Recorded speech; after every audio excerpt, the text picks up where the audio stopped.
Pemerintah Provinsi Sulawesi Selatan memastikan pembangunan Stadion Matoanging Makassar tetap lanjut, meskipun tender ulang pembangunan Stadion Matoanging Makassar kembali gagal karena tidak ada peserta yang memenuhi syarat untuk ditetapkan menjadi pemenang.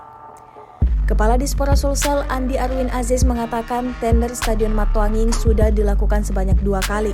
Tidak ada peserta yang memenuhi syarat untuk ditetapkan sebagai pemenang. Meski demikian, ia berharap agar proses tetap berlanjut sesuai ketentuan yang berlaku. Sementara itu, Kepala Bagian Pengadaan Biro Pengadaan Barang dan Jasa Pemprov Sulsel Mansur Yahya menegaskan bahwa pengerjaan proyek ini akan tetap dilanjutkan. Pemprov Sulsel melalui Bara dan Jasa akan mengembalikan penggunaan anggaran, yakni Dinas Pemuda dan Olahraga Sulsel, untuk meminta masukan atau konsultasi ke LKPP.